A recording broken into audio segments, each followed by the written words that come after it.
Hi, thank you for tuning in.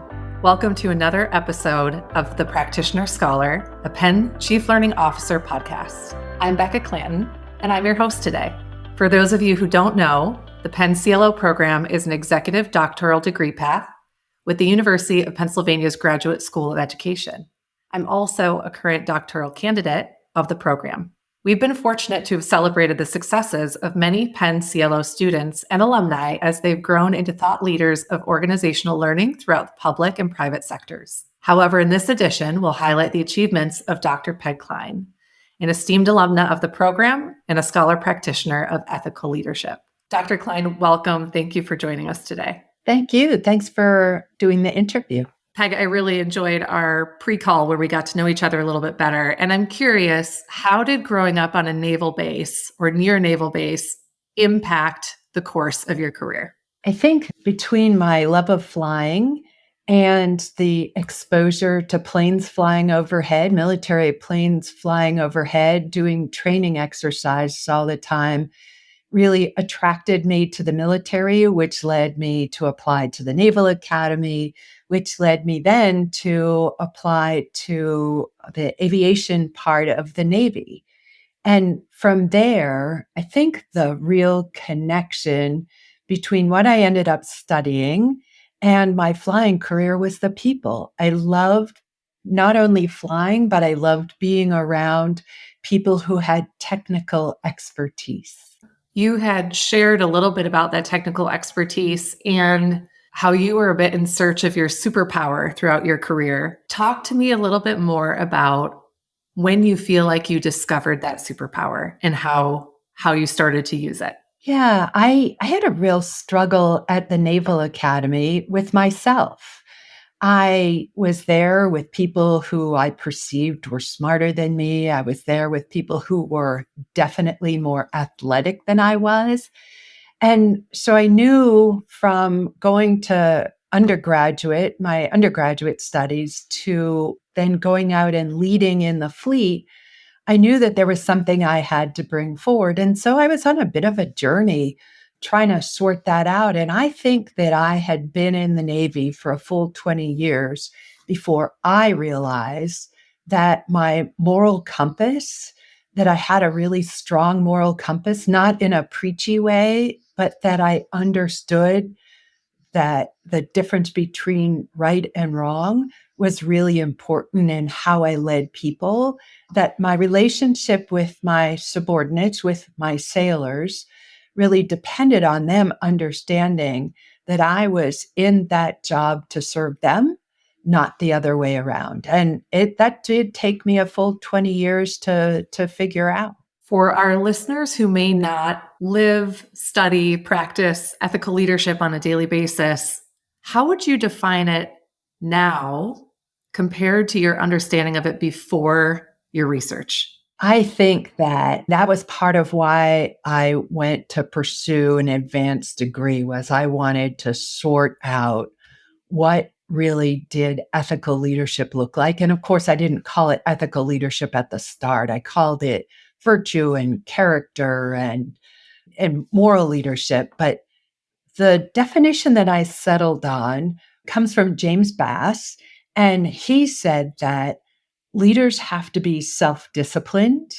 And so they have to hold themselves to their organization's virtues and standards, and not just the technical virtues and standards, but the ethical virtues. And in addition to holding themselves accountable, they also had to hold those in their organization accountable in order to be an ethical leader, right? As opposed to just being a virtuous person, an ethical leader holds themselves and their people to one standard built around the organization's core values. Along the same vein of ethical leadership, could you share more about the work that you had done around it during your time at the Navy? Yeah, I spent almost 35 years in uniform as a Navy officer. And in that time, right, I learned a lot. I had a lot of experience. And a couple years before I left active duty, my time in uniform, I got to work for the Secretary of Defense. And he had been faced with a couple of crises. One dealt with very senior leaders making the news, and the only reason Navy senior leaders usually make the news is if they make a big decision or if they make a mistake. And a couple of really senior folks inside the Department of Defense made the news for using taxpayer money for other purposes, not for the government's purposes. And then there were a couple of cheating scandals, and all these things made the news cycle inside a 6-month period of time. So the Secretary of Defense decided that it was time to hire somebody to look into this. And that was me. And in the course of looking into what is ethical leadership in the Department of Defense, what does the public expect? How important is public trust to how we lead inside the military? I got to talk to a lot of people with advanced degrees, and their advanced degrees were in all kinds of things. I talked to a rabbi who studied philosophy. I talked to people who did behavioral economics. And so from that, I learned that there was so much more to the world than just my body of experience, even though it was 35 years of experience. There was so much more to learn to have a fuller picture of what makes the world, what makes people tick, what makes organizations tick. So that leads us to now more of the formal education pursuits and your research that you've done around this topic. At what point did you know that you were ready to pursue the formal education portion? Thanks. It became blindingly obvious to me that I had so much more to learn. As I was getting ready to transition out of uniform into the civilian sector, something that I was very unfamiliar with, I decided that one way to see more of the world was to get an advanced degree. And I found the program at Penn met all my needs. And not surprisingly, I met some amazing women and men in my cohort and got to know them. So between learning more and learning in a very formal way, which I hadn't had to do in probably 20 years, and meeting new people in the Penn program, it was really a match made in heaven for me, because the other thing that I was anticipating after I left my Navy career was that I was going to somehow be bored. Now, that didn't end up being the case at all, but the formal education was a great bridge for me to both meet people and continue my learning journey. I love that. For those of our listeners who are either leaders or seasoned executives or intrigued by the power of education and research, could you summarize what your findings around ethical leadership were? Yes, I studied the confluence of mentorship and ethical leadership. And let me distill the mentorship part just down to serving as a role model. So, what I found was that people are most influenced by the people they lead, or the people they see, or the people they are led by. And they learn from them. They not only learn from what they say, they really learn by watching what they do. So I learned that it's not good enough to simply say, this is what I expect. You have to align words and deeds, which seems obvious, but it was really important to my findings, to my research findings, that words alone didn't matter. Words and deeds had to be pretty neatly aligned.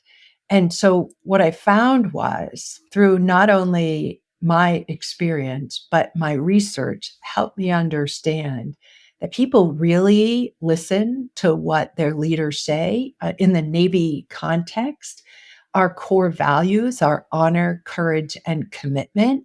And people understood that when they saw it in action. So I think those are a couple things that really stood out in my research that, of course, synced up with what I had seen throughout my career and really made it easy for me to write about. It made it easy for me to write about because it synced up with my experience. But as I found in the world of academia, my experience was one drop in the bucket. And there were so many other people in the business world who wrote and researched about ethical leadership that I learned a lot from them. Well, as we are certainly learning a lot from you, what did you do with the insights from your research and your experience, and how has it shaped where your career has gone since? I think that I unknowingly, I really didn't expect my doctoral work to influence how I led. I just assumed it was an exercise, and you'll have to excuse my ignorance walking into the world of academia. But I applied for a job about the same time I entered the PennCLO program. I applied to be the Dean of Leadership and Ethics at the Naval War College. And so as I became the dean, I had these incredible academics who worked for me. How my studies influenced my work was not at all what I expected. I was able to take practitioner and scholar experiences, develop a course for senior leaders in the Navy appropriate with their rank in their careers, and help them learn not just the importance of ethical leadership, but the importance of leader development overall. And that made all the difference in the world. What an incredible story. Dr. Klein, I am in the midst of getting ready to put my oral proposal together. So, selfishly, I'd love to hear more about your dissertation process and any advice you'd be willing to impart upon someone who's going through either a thesis or a dissertation process themselves. Well, Becca, first of all, good luck. And Thank you. the oral proposal, as I discovered, is the beginning of the next part of your journey. So, though you think it is simply a step, it closes one chapter and opens another. For me, my dissertation process took longer than I expected. So, that is the first piece of advice. Give yourself not only the time, but the grace to take a little bit longer than you originally thought, because we all want to give that time back to our families, perhaps to our job. And your tendency is, no, I can gut this out for 6 more months and I'll be done. Take a step back and think about the sacrifices that you'll make in those 6 months, and think about the quality that you'll be able to give to the project in 6 months or whatever your time frame is. Again, I thought mine was going to be more compressed than it was. The other piece of advice that I would give to you and anybody thinking about embarking on a dissertation journey, because it's a journey and an adventure, is make sure that you are open to evolving your topic. When I proposed my topic, I thought I had a very nice integration of mentorship and ethical leadership. I learned so much during the interviews that surprised me. What I mean by that is, let your research guide your topic. Not that I think anybody in the Penn program is stuck with their topic once they get to proposing their topic. Make sure you stay open to evolving and follow your research. I know our research professors did a great job in telling us that, but seeing is believing. Keep your mind open to finding out things that you didn't expect, because after all, that's why you're doing research, is to discover things that you didn't necessarily know already. Wow, a very timely, refreshing reminder. And I'm so grateful for that right now, and very inspired by someone who's been through this, who has used what they've found in a way to propel their career into places and heights they didn't even expect. So, Dr. Klein, thanks again so much for letting us learn with you today. If our listeners would like to learn more either about the program that you've created or to get in touch with you personally, what's the best way to do that? I think that the Naval War College has a great website, and I think it's usnwc.edu. But probably the easier way to get in touch is my LinkedIn profile is my War College profile. And so super easy to get in touch with me. I think all my profile information is up to date. So just reach out via LinkedIn, and happy to answer questions about what we teach or where you may be able to find research so you don't have to try to recreate my research and my research sources. So happy to share. So, what a pleasure to meet you. Thank you for sharing your story and letting us learn from you. And listeners, thanks for tuning in today. Thank you, Becca. It's been a delight getting to know you too, and best of luck on your dissertation. Thank you.